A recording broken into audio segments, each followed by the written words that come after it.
میدان محشر، وہ میدان قیامت، اس کے آنے سے پہلے اللہ کے رسول علیہ الصلوۃ والتسلیم فرماتے ہیں کہ قیامت اچانک نہیں آئے گی بلکہ اس کے آنے سے پہلے کچھ نشانیاں ہوگی، اور آقا علیہ الصلوۃ والتسلیم نے 3 نشانیاں بیان فرمائی۔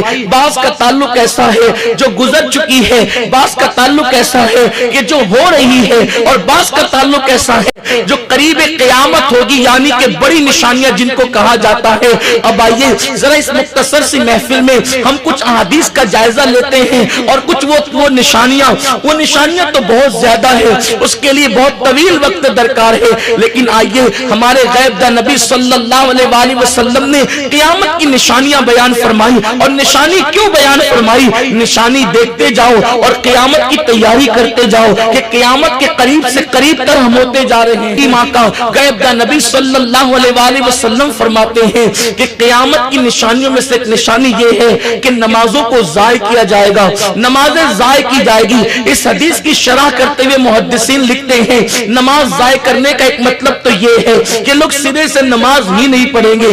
آپ دیکھ لیں غیب دہ نبی صلی اللہ علیہ وآلہ وسلم نے یہ جو فرمایا اسے ہم اپنی ماتھے کی آنکھوں سے دیکھ سکتے ہیں۔ اللہ اکبر، اگر ٹرین چھوٹنے کا خوف ہو تو ہمیں نیند نہیں آتی، اور نماز چھوٹنے کے خوف سے اللہ اکبر کیا کبھی ہم بیدار رہے ہیں؟ لوگ کہتے ہیں ہماری نیند نہیں کھلتی، صبح کو سفر درکار ہے تو 4 بجے سے آنکھ کھل جاتی ہے، لیکن نماز فجر کے لیے آنکھ کیوں نہیں کھلتی؟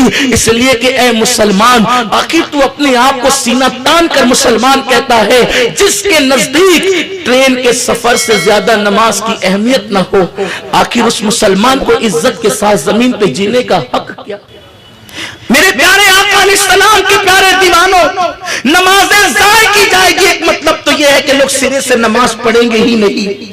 آج لوگ مرثیہ خواہ ہیں، اخبارات کی بڑی بڑی سرخیوں کے اندر مسلمانوں کی تباہی اور بربادی کی داستانیں لکھ کر کے آتی ہیں۔ لوگ سینہ پکڑ کر کے نیوز دیکھتے ہیں کہ مسلمانوں کی تباہی کی داستان ہر دن کیوں سنائی دیتی ہے۔ سنو اللہ کے غیب دہ نبی صلی اللہ علیہ وآلہ وسلم نے فرمایا جب مسجدیں تعمیر کی جائے گی اور مسجدوں کو ویران کر دیا جائے گا تو رات کی تاریکی میں مسجدیں اللہ کی بارگاہ میں عرض کرے گی اللہ جس نے مجھے ویران کر دیا دور کے گھروں کو ویران کر دے۔ آپ سے میں پوچھنا چاہتا ہوں جس قوم کی بربادی کی دعا اللہ کا گھر کر رہا ہو وہ قوم برباد نہ ہوگی تو کیا ہوگا؟ اس قوم کی آبادی کے لیے آخر کون سا جتن کیا جا سکتا ہے؟ دوسرا، نمازیں ضائع کی جائے گی اس کا ایک مطلب یہ ہے کہ ارکان نماز مسلمانوں کو یاد نہ ہوں گے، بلکہ اسی حدیث میں امام محمد ابن عبد الرسول برزنجی رحمت اللہ علیہ لکھتے ہیں کہ اللہ کے رسول علیہ السلام نے فرمایا کہ کسی جگہ پر 50 لوگ نماز پڑھیں گے تو 50 کے 50 لوگوں کی نماز رد ہو جائے گی۔ اس کی وجہ یہ ہے کہ انہیں ارکان نماز پتہ نہیں۔ آج ایک تحریک چلی ہے نماز پڑھو نماز پڑھو نماز پڑھو، اور پھر یہ کہا جاتا ہے کیسے بھی پڑھو اللہ قبول کرنے والا ہے۔ یہ حدیث کی سراسر خلاف ہے کہ کیسے بھی پڑھو اللہ قبول کرنے والا ہے۔ یہ جہالت ہے، یہ اسلام پہ بہتان ہے۔ کیسے بھی پڑھو اللہ قبول کرنے والا ہے، اگر کیسے بھی پڑھوانا ہوتا تو مصطفیٰ جان رحمت کو آئیڈیل بنا کر کے کیوں بھیجا جاتا؟ بھی نہیں چلے گی، آقا سے کہلوا دیا صلو کما رأیتمونی اصلی، کیسے بھی نہیں چلے گی۔ آقا فرماتے ہیں جیسے مجھے پڑھتا ہوا دیکھتے ہو ایسے نماز پڑھو تب تمہاری نماز قبول ہوگی۔ یہ کون سی نماز ہے جس میں سینہ اتنا کھلا ہے کہ یوں لگتا ہے کہ خدا کی بارگاہ میں عبادت کرنے آیا ہے یا گنڈا گردی کرنے آیا ہے، جس میں آستینیں چڑھی ہوئی ہو، جس میں پائچے چڑھے ہوئے ہو؟ اللہ اکبر، ان عبادت کرنے والوں کی عبادت بھی تو دیکھو۔ ہم کیسی بھی نماز کے قائل نہیں ہیں کیونکہ گونگے بہرے خدا کی دربار میں ہم نہیں جاتے، ہم اس خدا کی بارگاہ میں جاتے ہیں جو سمیع و بصیر بھی ہے، اور صرف سمیع و بصیر نہیں علیم بذات الصدور بھی ہے۔ وہ صرف سنتا اور جانتا نہیں بلکہ وہ تو دلوں کے خیالات کو بھی جانتا ہے۔ اسی لیے تو نماز پڑھنے والوں نے کیسے نماز پڑھی. امام زین العابدین رضی اللہ تعالیٰ جو امام الائمہ ہے، بیمار کربلا، سجد سید سجاد، زین العباد سرکار امام پاک جب وضو کرتے ایسا لگتا پورا وجود کسی نے خون نچوڑ لیا ہو، پورا چہرہ پیلا پڑ جاتا، وجود پیلا پڑ جاتا. لوگوں نے پوچھا امام جب آپ وضو کرتے ہیں تو آپ کا چہرہ کیسے پیلا پڑ جاتا ہے؟ ایسا لگتا ہے جیسے کسی نے خون نچوڑ لیا. امام فرماتے تمہیں نہیں پتا میں کس کے دربار میں کھڑے ہونے جا رہا ہوں.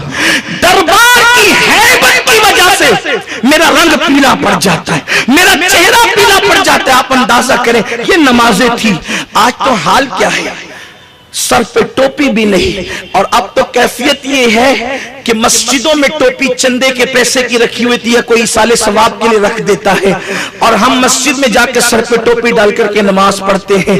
5000 کا جوتا مسلمان خرید نام و نمود کے لیے 5 روپے کی ٹوپی نماز کے لیے نہیں خرید سکتا. جس قوم کے نزدیک دین اتنا سستا ہو گیا ہو، دین اتنا حقیر ہو گیا ہو، پھر اس قوم کو عزت کے ساتھ کیسے جلایا جا سکتا ہے؟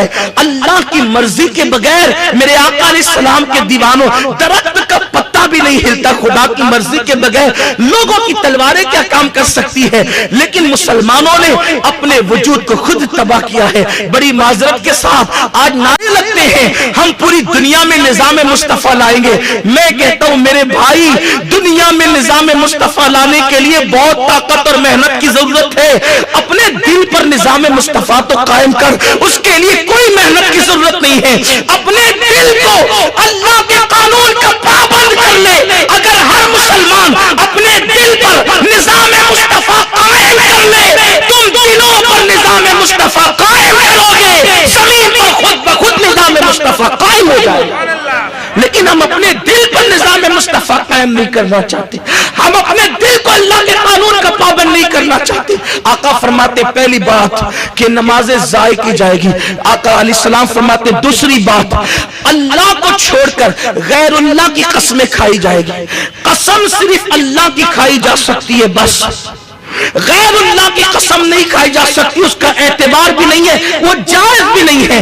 اللہ کی ذات کی قسم کھائی جا سکتی ہے، لیکن آج ماں کی قسم، بیٹے کی قسم، بھائی کی قسم، تیرے سر کی قسم، بیوی کی قسم، بچوں کی قسم. نعرہ تکبیر، نعرہ رسالت. حضرت قبلہ بلبل باغ مدینہ بھی تشریف لا چکے ہیں اور انشاءاللہ میں اپنی گفتگو سمیٹ لوں گا بہت جلدی سے. ایک بار بلند آواز سے درود شریف پڑھ لیں. رب صلی وسلم دائما ابدا علی حبیبک خیر الخلق کلہم. تو فرمایا گیا کہ آقا فرماتے قسمیں کھائی جائے گی، اور سرکار علیہ السلام فرماتے اللہ نے فرمایا مجھے اپنی قسموں کا نشانہ مت بناؤ. ایک تو غیر اللہ کی قسمیں کھائی جائے گی اور اللہ کی جھوٹی قسمیں کھائی جائے گی. فرمایا گیا آقا علیہ السلام فرماتے اگر کوئی سچ بات پر بھی بار بار قسم کھائے، سچ بات پر بھی، قسم تو ایک آخری سٹیپ ہے اپنی بات منوانے کا. لوگوں کو عادت ہو گئی قسم سے یار ایسا ہو گیا، قسم سے یار ویسا ہو گیا، قسم سے یار ایسا. یہ قسمیں لوگ کھاتے ہیں، اللہ کو قسموں کا نشانہ بناتے ہیں. سچی بات پر بھی جو کثرت سے قسمیں کھائے اللہ اسے روزی کی تنگ دستی میں مبتلا فرما دے گا، وہ تنگی رزق میں گرفتار ہو جائے گا. اس کے بعد تیسری بات میرے آقا مصطفیٰ جان رحمت صلی اللہ علیہ وآلہ وسلم فرماتے ہیں کہ میوزک اور شراب کو لوگ زیادہ فوقیت دیں گے. شراب اور میوزک اس کو بہت زیادہ عام کر دیا جائے گا. رقص و سرور کی محفلیں ہوگی اور شراب کی کثرت ہوگی. ابو داؤد شریف کی حدیث ہے اللہ کے رسول صلی اللہ علیہ وآلہ وسلم فرماتے ہیں بڑی معذرت کے ساتھ آج ہماری قوم کے دل و دماغ میں بات بیٹھ گئی ہے کہ ہم کچھ بھی کریں ہمیں عذاب نہیں آئے گا، دنیا میں عذاب نہیں آئے گا. یہ بات نہیں ہے، یہ بات آپ کو مکمل طور پر سمجھنے کی ضرورت ہے. اس لیے کہ ہم بار بار کہتے ہیں ہم کچھ بھی کر لیں حضور ہمارے درمیان موجود ہے، ہم پر عذاب نہیں آئے گا. یہ بات بالکل ہے کہ وہ ہم پر عذاب نہیں آئے گا. اس کا مطلب یہ ہے کہ اس قوم کو اجتماعی طور پر ہلاک نہیں کیا جائے گا. جیسے نوح علیہ السلام کی پوری قوم ہلاک کر دی گئی، ویسے مصطفیٰ جان رحمت کی پوری امت کبھی ہلاک نہیں ہوگی. جیسے عاد و ثمود کو ہلاک کر دیا گیا ویسے اس امت کو ہلاک نہیں کیا جائے گا. یعنی اس قوم پر اجتماعی عذاب نہیں آئے گا لیکن انفرادی عذاب آئے گا. یعنی تمہارے کرتوت جیسے ہوں گے اس کے مطابق تمہیں عذاب میں گرفتار کیا جائے گا۔ تو ابو داؤد شریف کی حدیث سے اللہ کے رسول علیہ السلام فرماتے ہیں کہ بعض محلے ایسے ہوں گے راتوں رات جن کو آگ سے پھونک دیا جائے گا، راتوں رات اس بستی میں ایسی آگ لگے گی کہ ان کے گھر کے سارے ساز و سامان جل جائیں گے اور اس آگ سے ان کو کوئی نہیں بچا سکے گا، بڑی بڑی آگ لگے گی اور بستیاں جل جائے گی۔ اور اس کے بعد میرے آقا علیہ الصلوۃ والتسلیم ارشاد فرماتے ہیں ایسی بیماریوں میں گرفتار ہوں گے کہ ان بیماریوں کے نام بھی وہ سوچیں گے کہ آخر اس کو نام کون سا دیا جائے۔ اور تیسری چیز میرے آقا مصطفیٰ جان رحمت صلی اللہ علیہ وآلہ وسلم کے فرمان کا مفہوم ہے کہ حالت یہ ہوگی ان کے چہرے یا تو سور کی طرح کر دیے جائیں گے یا تو ان کے چہرے بندر کی طرح کر دیے جائیں گے، ان کے چہرے بدل دیے جائیں گے، ان کے چہرے تبدیل کر دیے جائیں گے۔ اور چوتھی چیز میرے آقا فرماتے ہیں ان کو زمین کے اندر دھسا دیا جائے گا۔ صحابہ کرام لرز گئے، بستی آگ سے تباہ ہو جائے گی، چہرے بدل دیے جائیں گے، زمین میں دھسا دیے جائیں گے۔ پوچھا یا رسول اللہ ان کا قصور کیا ہوگا؟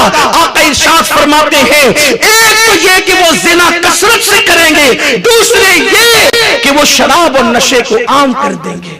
آج بہت سارے لوگ نشے کی لعنت میں دن بدن ڈوبتے جا رہے ہیں، آپ سنتے ہیں سنتے رہیں گے۔ یاد رکھنا نشے کو ام الخبائث قرار دیا گیا ہے۔